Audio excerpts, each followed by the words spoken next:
Hello everyone, welcome back to my channel Edu for IGNOU and DU SOL. इस चैनल पर हम प्रोवाइड कराते हैं इग्नू और डीयू एसओएल रेगुलर एनसी वेब के स्टूडेंट के लिए प्रीवियस ईयर क्वेश्चन पेपर की सोल्यूशन को हर सब्जेक्ट का जितने भी पॉसिबल हो पाते हैं जो हमें कमेंट सेक्शन में पता चलते हैं। ठीक है, तो जितने भी वीडियोस हम बनाते हैं उनके अलावा किसी और सब्जेक्ट का अगर आपको चाहिए तो इग्नू वाले स्टूडेंट्स अपना सब्जेक्ट कोड और डीयू एसओएल के अपना सब्जेक्ट का नेम अपने कमेंट सेक्शन में लिख के बताएं, हम आपको वीडियो जल्द से जल्द प्रोवाइड कराएंगे। और प्रीवियस ईयर क्वेश्चन पेपर का सोल्यूशन जो है वो कितना इंपॉर्टेंट होता है, आई होप आप सभी को पता ही होगा। तो इस वजह से इस चैनल को स्टार्ट किया गया है सो दैट आपके एग्जाम में हेल्प किया जा सके। ठीक है, तो चलिए शुरू करते हैं आज की इस वीडियो को। आज की इस वीडियो में हम देखने जा रहे हैं रोमांटिक लिटरेचर के टीयू एसओएल एनसी वेब और रेगुलर के स्टूडेंट्स के लिए वीडियो होने वाली है। ये बेसिकली इंग्लिश ऑनर्स और बीए प्रोग्राम के बच्चों के पास है। ठीक है, तो रोमांटिक लिटरेचर, ठीक है, जो ड्यू के स्टूडेंट्स हैं, तो उसके लिए हम प्रीवियस ईयर क्वेश्चन पेपर जितने भी रहे हैं हमारे दो तीन के आंसर्स को डिस्कस करेंगे कि कैसे एक्चुअली आपको एग्जाम में लिखना था और किस फ्रेम में लिखना था। ठीक है, और अपकमिंग एग्जाम में जो होंगे थर्ड सेमेस्टर के एग्जाम जब होंगे तो उसमें आपको हेल्प होगी इस चीज से। ठीक है, तो चलिए, क्योंकि सॉल्यूशन हम उसी तरीके से प्रोवाइड करा रहे हैं जिस तरीके से आपको एग्जाम में लिखना है। तो सबसे पहला क्वेश्चन आपके एग्जाम में पिछली बार यही आया था, जिसमें आपसे पूछा गया था, जिनमें आपको शॉर्ट नोट्स लिखने थे। ठीक है, तो अब हम एक एक करके इन सभी के शॉर्ट नोट्स को देखते हैं कि किस तरीके से आपको बताना है।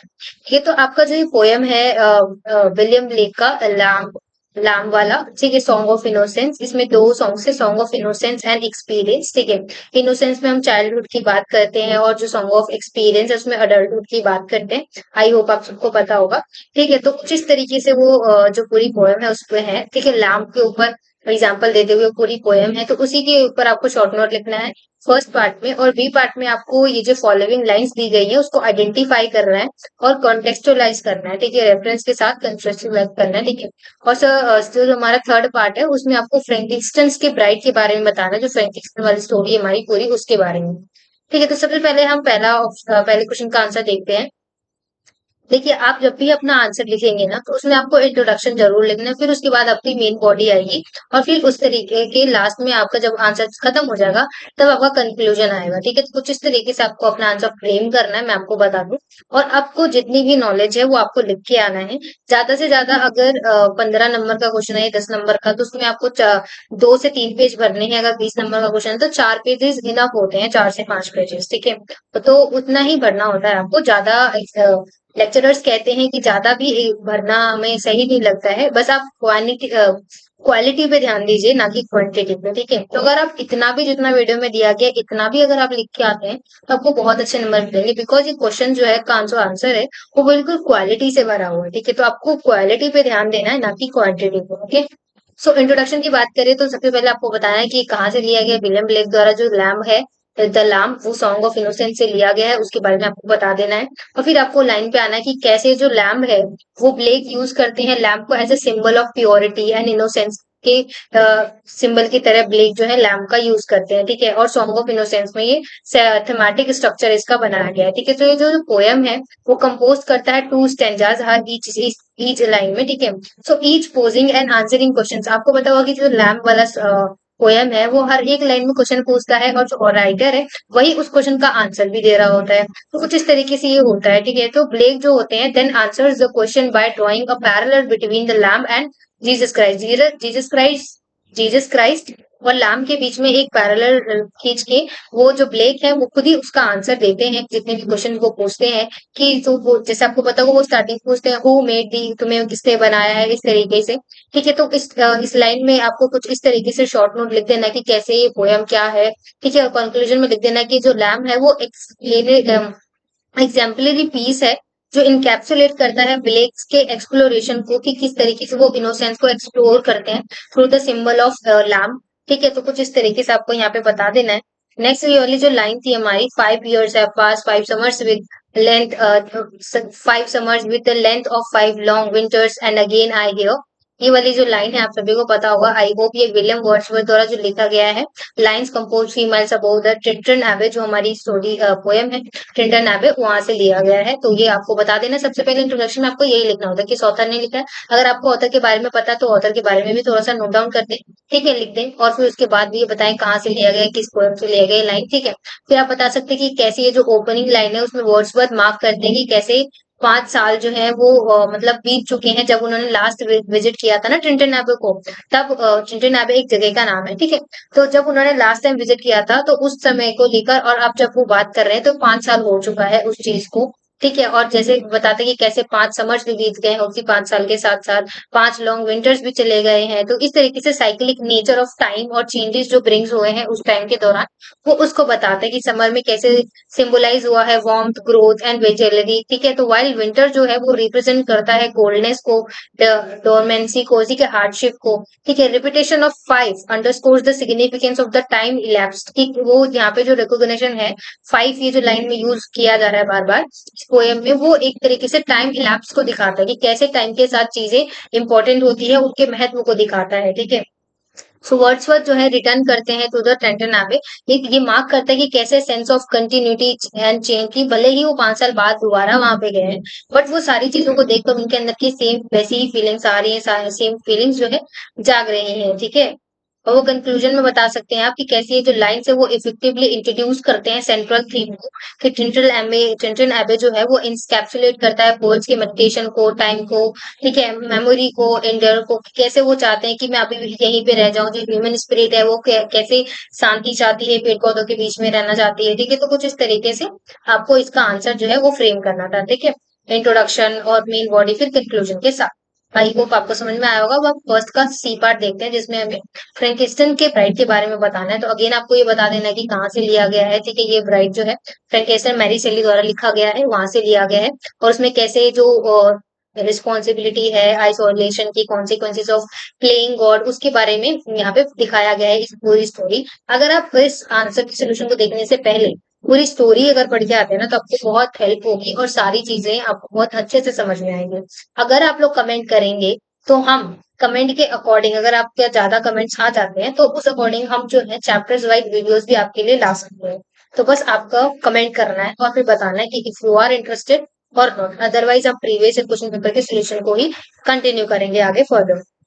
ठीक है, तो विक्टर फ्रैंकिस्टन जो है वो क्वेश्चन करते हैं कि कैसे क्रिएचर जो है वो क्रिएट करता है फीमेल कंपेनियन को, जो फीमेल कंपेनियन है उसके लिए, ठीक है, फॉर अ ब्राइड, ठीक है, to evaluate the monster loneliness, ताकि जो मॉन्स्टर है जो अकेला होता है उसकी लोनलीनेस को खत्म किया जा सके, इसलिए उसके लिए एक फीमेल कंपेनियन बनाया जाता है, ठीक है। सो तो ये जो क्रिएटर है वो आर्ग्यू करता है that having companion will end his suffering and allow him to live in isolation away from humanity, ठीक है, कि वो आइसोलेशन से दूर रह पाएगा ह्यूमैनिटी से, ठीक है। हाउएवर जो विक्टर है वो won torn between his duty to eliminate creature's misery. सबसे पहले तो वो जो फ्रैंकिस्टन होता है, आप सभी को पता होगा कि वो एक लाइक तरीके से गॉड के क्रिएचर के साथ खेलता है, वो साइंटिफिक तरीके में इंटरेस्ट रखता है, तो इस वजह से वो एक क्रिएचर बनाता है। तो वो जो क्रिएचर होता है उसको बहुत लाइक थोड़ा अकेलापन रहता है, तो वो क्या सोचता है एक फीमेल कंपेनियन भी बना लिया जाए। फिर एट द एंड जो वो क्रिएचर बनाता है ना फ्रैंकिस्टन, उसके लिए ही वो नुकसानदायक हो जाता है और फिर एट द एंड वो उसको उसको मारना पड़ता है, उसको खत्म करना पड़ता है, ठीक है। सो इवेंचुअली ये क्या करता है कंस्ट्रक्शन को, जो ब्राइड है but is haunted by the potential consequences of his action. ठीक है, his eternal conflict culminates in the destruction of the half completed bride, as he fears the possibility of bringing more suffering into the world. ठीक है, so this act of destruction कि कैसे वो creature बनाने से क्या हो रहा है वर्ल्ड में भी जो थोड़ी सफरिंग है वो हमें देखने को मिली, ठीक है। और इस तरीके से आप कंक्लूजन बता सकते हैं कि कैसे जो फ्रैंकिस्टन की ब्राइड है वो रिप्रेजेंट करती है तो complex interplay between creature and creation, creature और क्रिएशन के बीच में जो कितना कॉम्प्लेक्स इंटरप्ले हो सकता है उसको दिखाता है, ठीक है। तो ये हाईलाइट करता है मोरल डिलेमास को, इनहेरेंट करता है in the pursuit of scientific knowledge को, ठीक है। तो सेली जो है पोर्ट्रे करते हैं कि कैसे ये जो इवेंट है वो अंडरस्कोर करता है broader themes of isolation, responsibility और फिर जब कॉन्सिक्वेंसेस क्या होते हैं जब आप नेचर के साथ छेड़खानी करते हैं तो, ठीक है। तो कुछ इस तरीके से आपको इस क्वेश्चन के आंसर को फ्रेम करना था। आई होप ये सारे क्वेश्चंस के आंसर आपको समझ में आ रहे होंगे। अगर आपने स्टोरी पढ़ी है तब तो बहुत इजीली समझ में आ रहे होंगे, बिकॉज हम यहाँ पे आंसर्स को डिस्कस कर रहे हैं तो इन डेप्थ हम चीजों में नहीं जा सकते, ठीक है। So next question number second है, ये भी प्रीवियस क्वेश्चन पेपर से ही लिया गया है, जिसमें अगेन आपको कुछ लाइंस दे दी जाएंगी उसको डिफाइन करना होगा, ठीक है। चलिए देख लेते हैं। सबसे पहला है, how does Blake's understanding of innocence different from that experience. आप सभी को पता होगा कि कैसे इनोसेंस में लैम्प का एग्जांपल देते हुए पूछते हैं कि कैसे लैम्प क्यूट होता है और उसकी लाइफ कितने मतलब बहुत इनोसेंट है, कि खाना किसने सिखाया, तुम्हें बनाया किसने।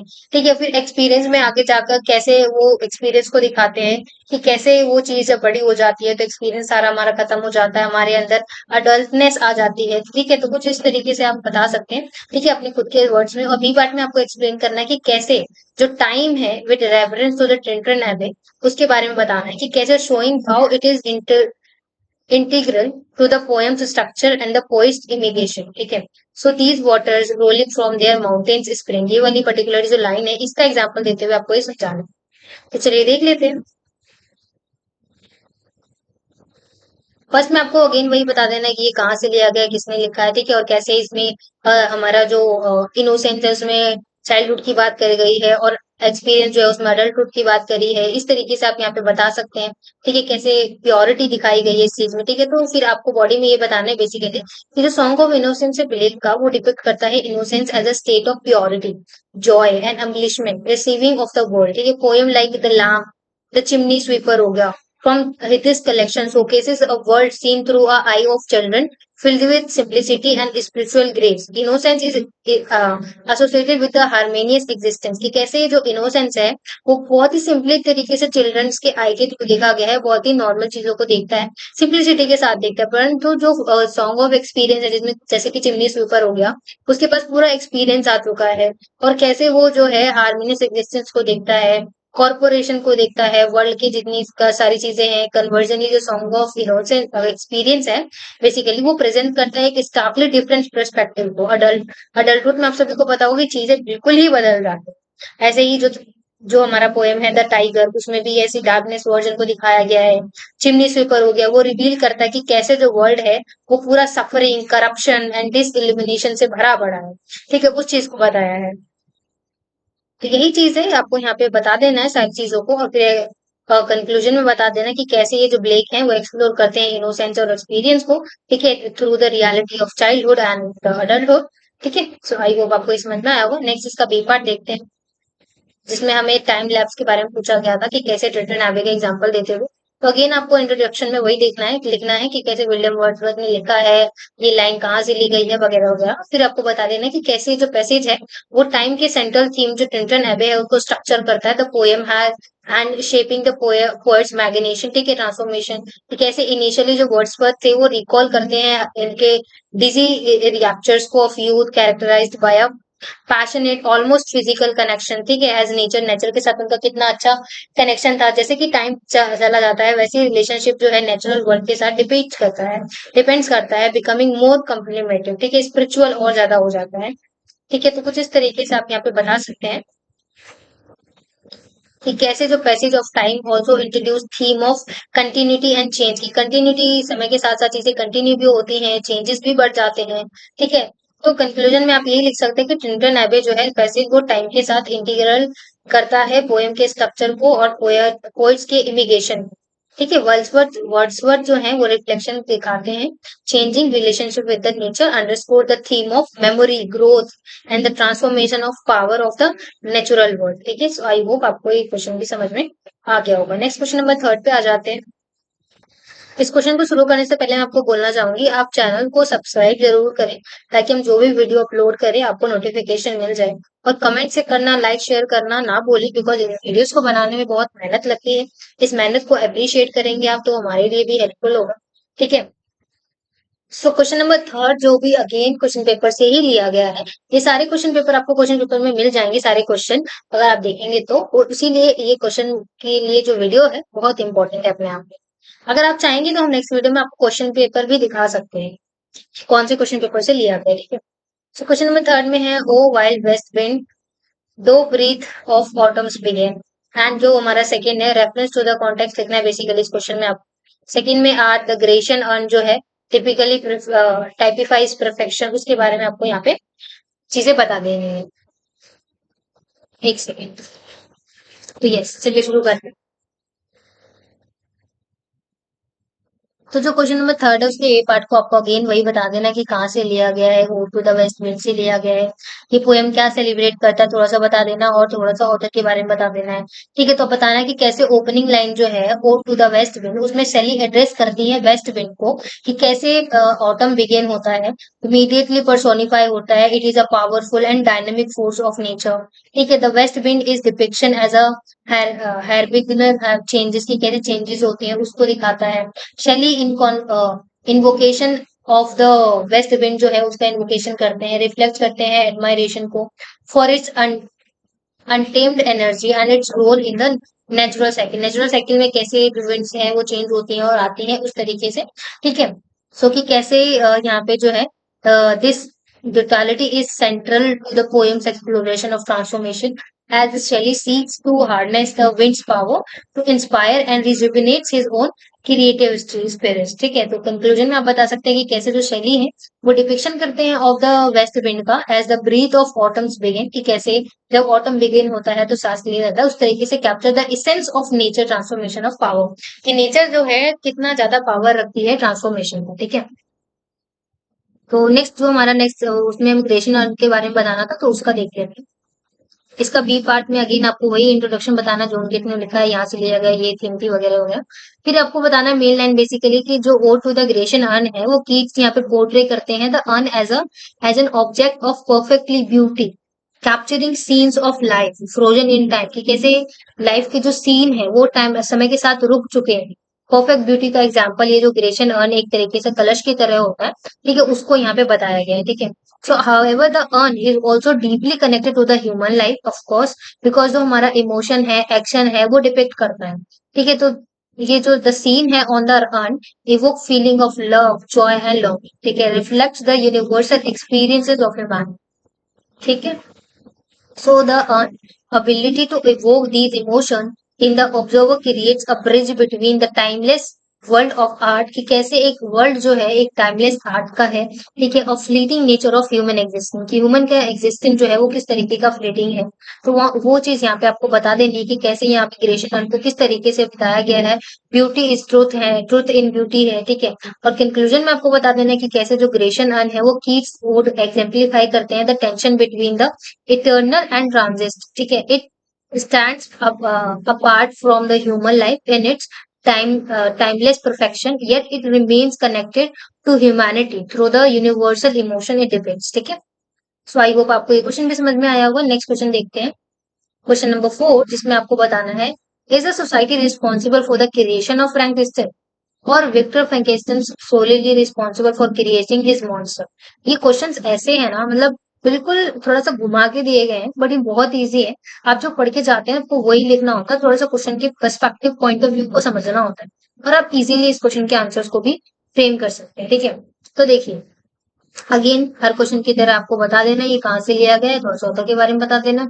ठीक है, फिर आपको बताना है कि ये जो मैरी शेली का फ्रैंकेस्टाइन है वो रिस्पॉन्सिबिलिटी ऑफ क्रिएशन, जो बेसिकली मॉन्स्टर बनाया था उसके क्रिएशन के लिए कौन रिस्पॉन्सिबल था, क्या वो सोसाइटी थी या फ्रैंकेस्टाइन या विक्टर फ्रैंकेस्टाइन हिमसेल्फ ही था। तो ठीक है, ये बात करें तो नॉलेज एंड एम्बिशन की बात करें तो defence natural boundaries creating life, his actions are clear demonstrating personal accountability.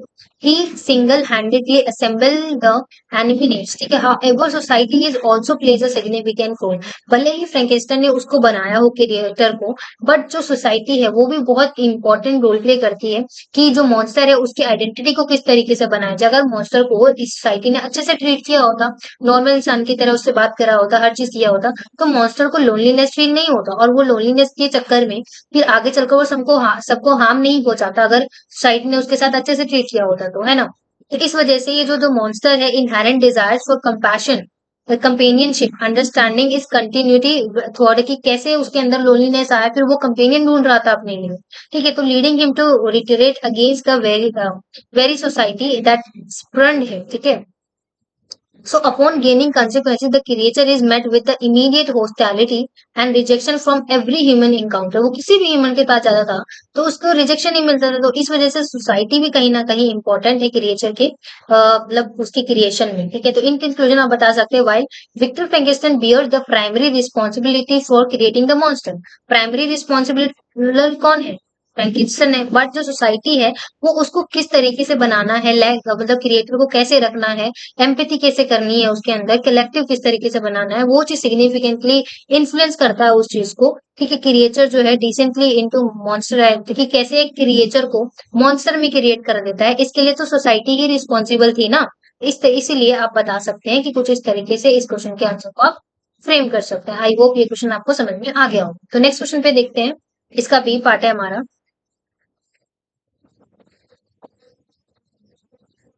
जिसमें आपको बताना है व्हाट डज मैरी सेली फ्रैंकिस्टन टेल अबाउट। बेसिकली ये है क्या, और इसमें ब्यूटी का और idea of beauty, standard of beauty क्या है, इस चीज के बारे में बता देंगे। फर्स्ट लाइन में तो आपको वही सब लिखना है, ठीक है। फिर instance from the text vividly, sorry, illustrates this theme. Upon bringing the creature to life, Victor Frankenstein is horrified by his own creation. Because जो जिसने बनाया है वो खुद ही उस चीज से डर रहा है, मतलब उसी चीज से हॉरिफाइड हो गया है क्रिएचर से। तो ये दिखाता है कि कैसे फिजिकल फीचर्स जो है वो hideously despite having selected what he considered to be beautiful component, कि कैसे उन्होंने उसने वो चाहता था ब्यूटीफुल कंपोनेंट बने, ठीक है। तो जो खुद ही उसके क्रिएशन से ब्यूटीफुल, यहाँ पे ब्यूटी का थीम बहुत ज्यादा इंपॉर्टेंट है, क्योंकि जो विक्टर फ्रैंकिस्टन है वो खुद ही उससे डर चुका था, उसके क्रिएशन से कोई भी ह्यूमन उससे बात नहीं कर रहा था बिकॉज ऑफ देयर लुक, ठीक है, क्रिएचर का लुक की वजह से। तो इस वजह से यहाँ पे लुक का थीम जो है या ब्यूटी का कह लीजिए, वो अपने आप में इंपॉर्टेंट होता है। फिर कंक्लूजन में बता सकते हैं कि कैसे जो फ्रैंकिस्टन है वो सर्व करता है as a poignant critique of the shallow judgment based on a physical appearance. Shelley portrayal of the creature suffering reveals the inherent injustice in equating beauty with words, ठीक है, urging readers to look beyond the surface and value individuals for their intrinsic qualities, ठीक है। तो कुछ इस तरीके से आपको इसको फ्रेम करना था। अब नेक्स्ट क्वेश्चन नंबर 5 हम देख लेते हैं, अगर आपको लिखना है तो ये नीचे आप वीडियो पॉज करके लिख सकते हैं। नेक्स्ट हम आ जाते हैं क्वेश्चन नंबर 5। तो क्वेश्चन नंबर 5 में पूछा गया है, was the imagination integral for the poetry of the romantic poets illustrated with reference to the context in your course. देखिए ऐसा नहीं है हमेशा कि आपको जो स्टोरीज पढ़ेंगे, जो नॉवेल्स, जो पोएम्स पढ़ेंगे, सिर्फ उन्हीं से क्वेश्चंस बनते हैं। कई बार अगर आप देख रहे हैं 18 सेंचुरी लिटरेचर पढ़ रहे हैं या रोमांटिक सिर्फ लिटरेचर पढ़ रहे हैं, तो उस लिटरेचर के थ्रू जितने भी पोइट्स हैं, ऑथर्स हैं, राइटर्स हैं, उनके जो भी पॉइंट ऑफ व्यू है, जो भी उन्होंने वर्क लिखा है, वो वर्क वैसा क्यों लिखा उन्होंने, उनका क्या पॉइंट ऑफ व्यू था, क्या पर्सपेक्टिव था, ठीक है, उस पे भी क्वेश्चन बन रहा है। ठीक है, तो उनके व्यूज, उनपे मतलब चीजों पे भी ध्यान रखें आप, कि कैसे वो पोएम्स लिख रहे हैं और उस पोएम में क्या दिखा रहे हैं, क्या सिमिलैरिटीज हैं रोमांटिक एज के जो पोएट्स है उनके उनके वर्क्स में, 18 सेंचुरी में अगर है जो पोएट्स है उनके अंदर क्या सिमिलैरिटीज है, उस चीज पे आप जरूर ध्यान दें, उस पे भी क्वेश्चंस बनता है, जैसे कि इसमें बना है रोमांटिक लिटरेचर के रोमांटिक पोएट्स जो थे उस चीज को। देखिए यहाँ पे रोमांटिक का मतलब ये नहीं कि वो नॉर्मल रोमांस हो रहा, यहाँ पे बेसिकली नेचर को दिखाया गया है, गॉड के लव को दिखाया गया है, ठीक है, इस चीज के थ्रू यहाँ पे दिखाया गया है, ठीक है। तो इमेजिनेशन अगर हम बात करें इसमें कॉर्डिनेट ऑफ रोमांटिक पोएट्री, ठीक है, तो ये इनेबल करता है पोएट्स को to transcend the ordinary and explore profound emotion and philosophical depth. ठीक है, ये इस टाइम के अगर आप पोएट्स को देखेंगे, पोएम्स को देखेंगे, तो आप देखेंगे किस तरीके से बहुत ही ज्यादा डेप्थ के अंदर जाके इमोशंस को, फिलोसफिकल डेप्थ जो है उस चीज को यहाँ पे पोर्ट्रे किया गया है। फॉर इंस्टेंस अगर हम वर्ड्सवर्थ के जो लाइंस है जो कंपोज करती है ट्रिंटन नैवे के अंदर, जैसे imagination allows the poets to revisit the landscape and reveal the emotions and memories isolated with it, कि उसके साथ, कि उस मेमोरी के साथ क्या क्या चीजें जो थी, मेमोरीज, इमोशंस, वो आइसोलेटेड हो गई थी, एसोसिएट थी उसी के साथ साथ, उसी से जुड़ी हुई थी। तो कैसे वो टाइम के साथ चीजें दिखा पा रहा था। तो सिमिलरली जो कॉलरिज है उनका जो है the rhyme of ancient marine the employees vivid supreme imaginary, वो भी ये भी एक्सप्लोर करता है रिडेम्पशन को, पावर ऑफ नेचर्स को, ठीक है। साथ ही साथ जो शैली है ode to the west wind, ये भी एग्जाम्पलीफाई करता है इमेजिनेशन को, power to perceive nature as a dynamic, ठीक है, डायनेमिक की तरह, ऑलमोस्ट जो मिस्टिकल फोर्स होता है, केपेबल ऑफ रिजिमिनेशन, ठीक है। तो ये सभी पोएम्स आप देखेंगे ना रोमांटिक पोएट्स के टाइम पे, जो भी हमने हमारे सिलेबस में पढ़ा है। अब ज्यादा नहीं तो आपके सिलेबस में जितने भी रोमांटिक लिटरेचर से रिलेटेड जो पोयम है उस पे ध्यान दीजिए और उस पे अपना मतलब बहुत अच्छे से स्ट्रॉन्ग पावर बना लीजिए, ठीक है, पकड़ बना लीजिए, तो आप बहुत अच्छे से किसी भी क्वेश्चन को फ्रेम कर पाएंगे, ठीक है। तो कंक्लूजन में बता सकते हैं कि the imagination was integral to romantic poetry, providing a means to delve into the sublime and the transcendent. Through imaginative engagement, romantic poets offered profound insights into the human condition and the natural world. ठीक है, तो I hope आपको ये question समझ में आया होगा। Next question पे आते हैं। फिफ्थ का बी पार्ट है हमारा, जिसमें पूछा गया है the trumpet of prophecy, O wind if winter comes can spring be far behind. इस लाइन को बेसिकली आप कह सकते हैं एक्सप्लेन करना है। अगेन आप बताएंगे कहाँ से लिया गया क्या क्या। ठीक है, फिर ये लाइन सजेस्ट करती है कि कैसे period of hardship and decays are inevitably followed by renewal and growth. Shelley जो है वो यूज करते हैं of the world trumpet, evoke करता है आइडिया ऑफ कैलोराइन को, कॉल करता है हार्लेट को सिग्निफिकेंट चेंज को, implying that the west wind not only brings destruction but also paves the way of for new beginning। कि कैसे जब न्यू न्यू वेदर आता है, न्यू चेंजेस होते हैं, तो वो न्यू बिगिनिंग को भी दिखाता है। ठीक है, सो इन कंक्लूजन बात करें तो सेली जो है वह अलोंगी वेस्ट विंड के साथ एक तरीके से हार्बिंगर को बताती हैं, और वो जो डिस्ट्रक्शन है और जो रिन्यूअल हाईलाइट करता है, वो भी चीज रोमांटिक थीम में दिखती है। ठीक है, तो कुछ इस तरीके से आपको इसको आंसर को फ्रेम करना है। क्वेश्चन नंबर 6 पे आते हैं, जिसमें अगेन आपसे पूछा गया है माई हार्ट एक एनर्जी में नमनेस पेन माई सेंस। तो आई विल सजेस्ट यू कि आप पोएम्स की लाइंस को एटलीस्ट पढ़ें, ताकि आपको ये जरूर पता चल सके कि जो लाइंस है वो कहाँ से ली गई है। एटलीस्ट आप इतना तो लिख के आए, बिकॉज कई ऐसे लेक्चरर्स हैं वो ऐसा बोलते हैं कि अगर आप थोड़ा सा ऑथर के बारे में थोड़ा सा इंट्रोडक्शन और ये लाइन कहाँ से ली गई है अगर आप इतना भी लिख देते हैं ना, अगर आपको मेन आंसर नहीं लिखने आ रहा है, तब भी आपको थोड़े नंबर दे दिए जाते हैं। जीरो ना मिलने से तो बेहतर होगा कि थोड़ा नंबर मिल जाए। ठीक है, तो इस चीज को आप हमेशा ऐसे नोट डाउन करके चलिए कि जितने भी पोइट्स है उसके बारे में लिख लीजिए, ये पोयम या जो स्टोरी नॉवल है वो क्या बताती है उसके बारे में लिख सकते हैं। एक कंक्लूजन तैयार कर सकते हैं आपकी, कैसे आपको उस कंक्लूजन को हर क्वेश्चन के आंसर में फिट करना है, ऐसा कंक्लूजन बना लीजिए। तो इस तरीके का काम आप करके रख सकते हैं। तो ठीक है, इससे आपको आंसर लिखने में बहुत ज्यादा आंसर राइटिंग में हेल्प होगा। तो ये ओपनिंग लाइन जो है जॉन किट के द्वारा जो ओड टू द नाइटिंगेल है, जिसमें वर्ड होती है एक नाइटिंगेल, उसके बारे में बताया गया। उसमें दिखाया गया कि कैसे जो स्पीकर है वो उनके हार्ट एक को दिखाता है, sense of numbness like an emotional state जो होता है उनका, ड्रिंकिंग हेमलॉक, कैसे हेमलॉक ट्री के ऊपर पॉइजन जो है वो इंडल्ज करता है डेडली स्टूपर को। ठीक है, so Keats uses rich sensory and language to convey a sense of lethargy, ठीक है, and weariness, mirroring his longing to transcend the harsh reality of human existence। ठीक है, तो इन कंक्लूजन आप बता सकते हैं कि क्रीड्स जो है वो इवोकेट करते हैं लैंग्वेज को, in line sets the tone for the poem's exploration of the dichotomy between the pain of human life and the idealized. ठीक है, सो ऑल्सो ये हाईलाइट करता है पोएट के स्ट्रगल को, साथ ही साथ with the morality and the desire for transcend through the art and nature. Okay, so next B question पे आते हैं। आपको इसमें शॉर्ट नोट लिखना है। सैफी इन फ्रैंकिस्टन आप बता सकते हैं। सैफी एक सिग्निफिकेंट कैरेक्टर थी जो रिप्रेजेंट करती है थीम ऑफ फ्रीडम को, कल्चरल इंटीग्रेशन को। She is the daughter of Turkish merchant थे एक, जो उसकी डॉटर होती है। कैसे क्रिश्चियन जो अबाउट वुमेन होती है इम्बॉडीली क्लैश करते हैं कल्चर को, रिलीजियस को। ठीक है, सेफी जो होती है वो story integral to the development of the creature's understanding of human society relationship, ये सारी चीजें। कंक्लूजन में आप लिख सकते हैं कि सैफी जो है एक कैरेक्टर थी फ्रैंकिस्टन के अंदर, जो इनरिच करती है नॉवल के एक्सप्लोरेशन को, कल्चरल डाइवर्सिटी को, जेंडर के रोल क्या होते हैं उस चीज को। ठीक है, तो क्वेश्चन नंबर 6 के सी पार्ट पे आते हैं। द ट्रक इन फ्रैंकिस्टन। तो ये जो ट्रक है मैरी सेली के फ्रैंकिस्टन में, देखिए इस चीज से यहाँ पे आप पता लगा सकते हैं कि फ्रैंकिस्टन के क्वेश्चन आपको बहुत सारे दिखे होंगे, तो कहीं ना कहीं ये जो फ्रैंकिस्टन वाली जो स्टोरी है वो अपने आप में इंपॉर्टेंट है। तो इसमें तो आप बहुत अच्छे से पकड़ बना के ही जाइएगा एग्जाम से पहले। ठीक है, so the truck's story is a critical in highlight the social and racial prejudice of the time. उनके रिलेशनशिप को दिखाता है, फ्लेक्सिस को दिखाता है, डिलेसी को। ठीक है, वो कैसे हेल्प वो स्केप करता है फ्रॉम द प्रिजन को, प्रिजन से कैसे अपने आप को स्केप कराता है, underscore the themes of loyalty and betrayal. ठीक है, सो इन कंक्लूजन बात करें तो ड्रग्स कैरेक्टर है सर्व एक तरीके से नैरेटिव डिवाइस की तरह सर्व करता है और एक्सपोज करता है डीप सीटेड जो एक्सफोनिफा है, ठीक है, उस चीज को, एक्सनोफोबिया जो है और करप्शन जो है उस चीज। ठीक है, क्वेश्चन नंबर 7 पे आते हैं। आप चाहें तो वीडियो पॉज करके लिख सकते हैं। ठीक है, अभी पीडीएफ प्रोवाइड कराने में थोड़ा सा कुछ इशू है, उस वजह से हम पीडीएफ नहीं प्रोवाइड करा पा रहे हैं आपको। बाकी आप जब तक वीडियो पॉज करके आप चाहें तो नोट डाउन कर सकते हैं, स्क्रीनशॉट ले सकते हैं। How does Coleridge explains the idea of desolation. desolation and sadness in rejection and note. Explain with a reference to the text and in your own words. Rejection and note की अगर हम बात करें तो ये सैमुअल टेलर कॉलरिज द्वारा लिखी गई है, आप सभी को पता होगा।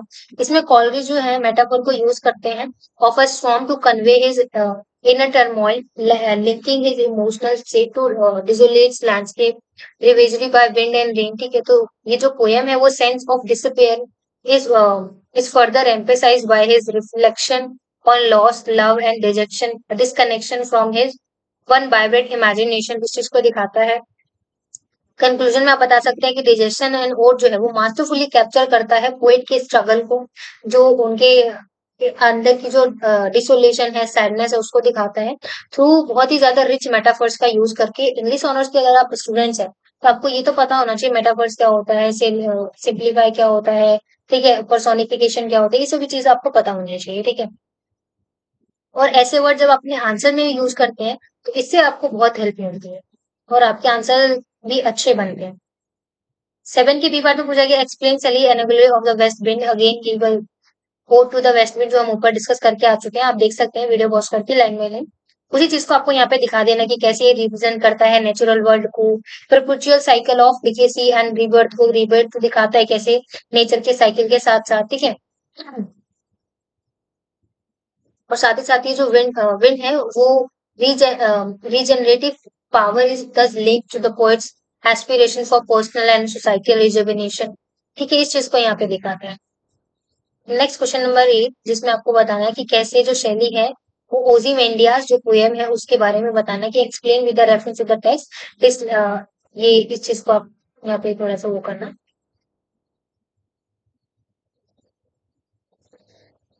कि डिसलाइक वर्ड नहीं है यहाँ पे, इन योर ओन वर्ड्स, ठीक है। Fleeting nature of human life and ambition, कि ह्यूमन की लाइफ के और एम्बिशन क्या है उसके बारे में, पर्सिस्टेंसी के बारे में बता सकते हैं। ओडिमिजियास जो है वो पैगनेट इलिस्ट्रेशन है the fleeting nature of human की लाइफ को, ठीक है, एम्बिशन को, तो the depiction of ruined status in desolation deserts, ठीक है।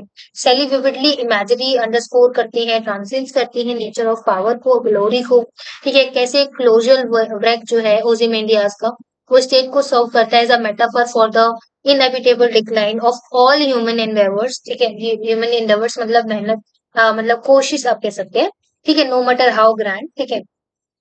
सो इन कंक्लूजन जो ओजिमेंडियाज है एक powerful meditation to the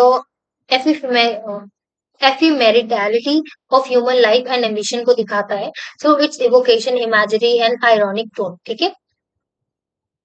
next question number B, 8 का बी पार्ट, इसमें आपको अगेन आपको शैली के फ्रेगमेंटेशन के बारे में बताना है, तो आप इसको लाइन बाय लाइन पढ़ लीजिएगा। आई होप हम इतना इस फ्रेगमेंटेशन के बारे में बहुत ज्यादा डिस्कस कर चुके हैं, सो टाइम वेस्ट नहीं करते हैं, आप स्क्रीनशॉट ले लीजिए। क्वेश्चन नंबर 9 पे देखते हैं, जिसमें अगेन ये क्वेश्चन अपने आप में बहुत इंपॉर्टेंट है। ऐसे ही आप देखिए जो चैप्टर से रिलेटेड क्वेश्चन होंगे उनको तो आप कर ही लेंगे, है ना। बट ये जो क्वेश्चन होते हैं जो रोमांटिक पोएट से पूछ लिए जाते हैं, रोमांटिक एरा का जो टाइम होता है उसमें इमेजिनेशन कैसे दिया गया है इसको आपको बता देना है। तो कैसे ode to the west wind में एग्जाम्पलीफाई करता है, रोमांटिक पोएट जो होते हैं वो नेचर, इमेजिनेशन और इंटरव्यू को दिखाते हैं। रोमांस नहीं दिखाया गया रोमांटिक पोएट में, यहाँ पे दिखाया गया है love for the nature, love for the God, ठीक है। जैसे कि डिजेक्शन एंड होड में दिखाया गया कि नेचर एक सोर्स ऑफ इंस्पिरेशन है, सोलेस है, ठीक है। और वेस्ट विंड में दिखाया गया कि कैसे जो नेचर है और इमेजिनेशन है उसके बीच में सिंजरी क्या है। वेस्ट विंड जो है एक फोर्स और नेचर है जो बिकम होता है temper metaphor for the poet's creative spirit, जो पोएट्स का क्रिएटिव स्पिरिट है उसके लिए, ठीक है। और साथ ही साथ इन कंक्लूजन आप बता सकते हैं कि जो रोमांटिक पोएट है do not necessarily prioritise nature over imagination और वाइस वर्सा, कि ऐसा नहीं कि नेचर इमेजिनेशन कर रहे हैं या इमेजिनेशन सिर्फ नेचर की ही हो रहा है, ऐसा जरूरी नहीं है। रेदर वो व्यू जो है वो टू एक तरीके से देखते हैं डीपली इंटरकनेक्टेडनेस, कि कैसे नेचर जो है सर्व एक कैटलिस्ट को इमेजिनेटिव थॉट के साथ दिखाता है, परसीव करता है, ठीक है। इसी से रिलेटेड एक क्वेश्चन नंबर 9 है, जिसमें आपको एक्सप्लेन करना है tussle between the society and the individual with reference to the above mentioned question. मतलब देखिए, आपको मतलब आपके चैप्टर, आपके सिलेबस में जितने भी चैप्टर्स हैं उनमें से कोई एग्जांपल दे दिया जा सकता है या सिर्फ पूछा जा सकता है कि ये क्या है, और उसको अपने ऊपर मतलब जितने भी आपने चैप्टर्स पढ़े हैं उससे कनेक्ट करके आपको सिंपली बताना है कि ऐसा क्यों है, वो इस चैप्टर से कनेक्टेड क्यों है या ऐसा क्यों हुआ है। तो बेसिकली यहाँ पे tussle between society and individual को दिखाना है। तो देखिए टेंशन यहाँ पे बेसिकली आएगा टेंशन। एक सेकेंड।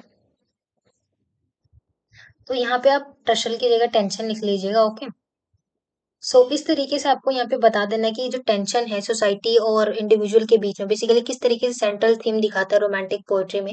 जैसे मैरी सेली का फ्रैंकेस्टन हो गया, उसमें आपने देखा कि कैसे फ्रैंकेस्टन जो था उसने क्रिएटर जो बनाया था क्रिएचर, उसको सोसाइटी ने एक्सेप्ट नहीं किया बिकॉज ऑफ हिज ब्यूटी। ठीक है, तो उसकी वजह से उसके लोनलीनेस जो है आगे चलकर सोसाइटी के लिए हार्मफुल हो गया। तो वही चीज है, सोसाइटी और इंडिविजुअल के बीच में क्या चीज दिखाता है वही चीज।